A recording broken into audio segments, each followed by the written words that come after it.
औज़ुबिल्लाहि मिनश्शैतानिर्रजीम बिस्मिल्लाहिर्रहमानिर्रहीम। आज हम देखेंगे types of functions in C language और any other language. C language में या दूसरी लैंग्वेजेस में अगर देखा जाए तो आम तौर पे दो तरह के फंक्शंस होते हैं। एक वो टाइप है जिसको हम प्री डिफाइंड फंक्शन कहते हैं, या हम इसको स्टैंडर्ड लाइब्रेरी फंक्शन कहते हैं, या हम इसको बिल्ट इन फंक्शन कहते हैं।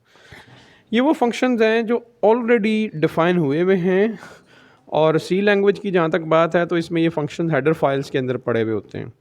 हम प्रोग्राम के शुरू में जो हेडर फाइल्स शामिल करते हैं stdio.h, math.h, conio.h एट्सेट्रा, ये सारे फंक्शंस जो स्टैंडर्ड फंक्शंस या लाइब्रेरी फंक्शंस या बिल्ट इन फंक्शंस कहलाते हैं, ये फंक्शंस इन हेडर फाइल्स के अंदर पड़े हुए होते हैं।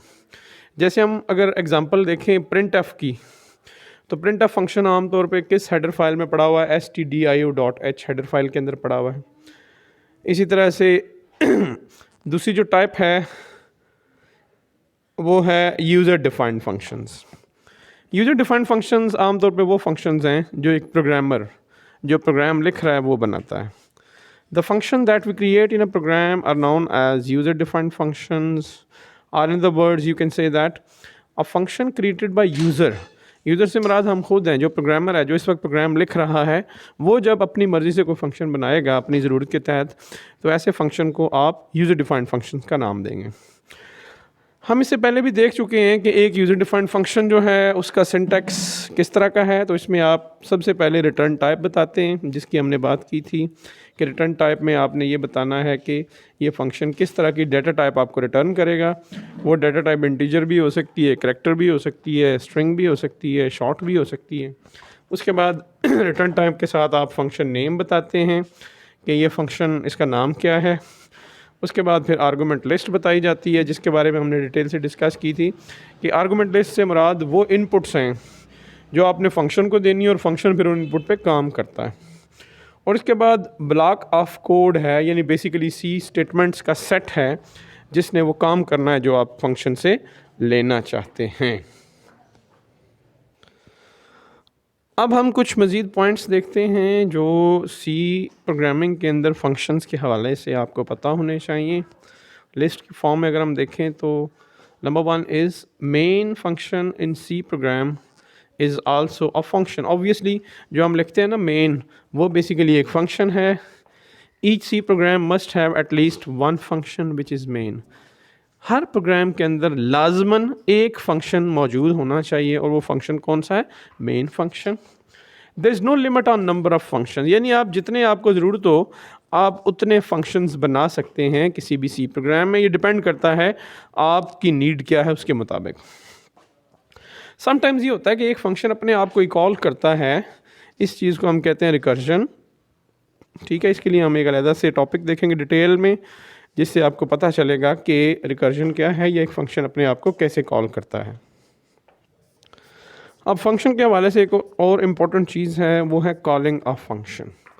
जब आप एक फ़ंक्शन बनाते हैं तो ऑब्वियसली वो फंक्शन किस मकसद के लिए बनाया जाता है कि उसको प्रोग्राम में इस्तेमाल किया जाए। प्रोग्राम में इस्तेमाल कैसे करते हैं, उसके लिए आपको वो फंक्शन कॉल करना पड़ता है। फंक्शन कैसे कॉल किया जाता है उसका तरीका हम अभी एग्जांपल में देखेंगे।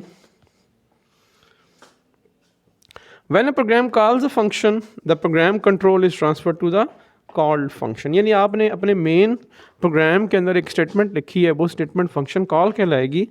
जैसे ही आपका कंट्रोल उस स्टेटमेंट पे जाएगा तो ऑटोमेटिकली कंट्रोल कहाँ पे ट्रांसफ़र हो जाएगा? उस फंक्शन के ऊपर जो आपने बनाया हुआ है। ज़रा आप इस एग्जांपल को देखें।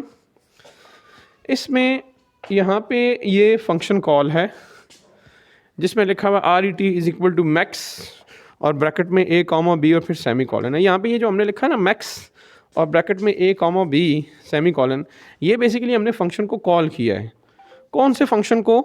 मैक्स फंक्शन को, जो कि ऑलरेडी हमने बनाया हुआ है। ये अगर आप ऊपर देखें तो यहाँ पे इन्होंने ये एक मैक्स फंक्शन डिक्लेयर किया हुआ है, और ये नीचे जो है वो मैक्स फंक्शन डिफ़ाइन किया गया है। ये फंक्शन बेसिकली क्या करता है? दो नंबर्स को कंपेयर करता है और उनमें से जो ग्रेटर हो उसका रिज़ल्ट आपको देता है। तो अगर आप एक फ़ंक्शन बना चुके हैं, यानी आप फंक्शन डिक्लेयर कर चुके हैं और डिफ़ाइन भी कर चुके हैं, अब आप उस फंक्शन को कॉल करना चाहते हैं, तो उसका तरीका क्या होता है, एक आपने वेरिएबल लेना है जिसमें फंक्शन की रिटर्न टाइप आपको चाहिए, जैसे यहाँ पे RET है, उसके बाद इक्वल साइन है, फिर फंक्शन का नेम है, और फिर ब्रैकेट में वो आर्गूमेंट्स या पैरामीटर्स हैं जो कि आपने उस फंक्शन को देने हैं ताकि फंक्शन उन पर काम कर सके। ठीक है जी। अब जैसे हम फंक्शन कॉल की बात कर रहे हैं तो कॉल दो तरह से की जाती है, एक है कॉल बाय वैल्यू और एक है कॉल बाय रेफरेंस।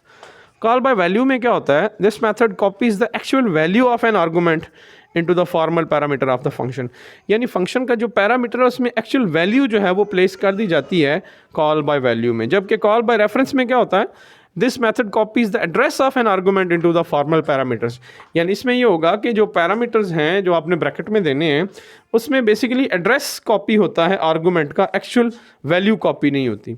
तो ये दो तरह से फंक्शन कॉल है, एक है कॉल बाय वैल्यू और एक है कॉल बाय रेफरेंस।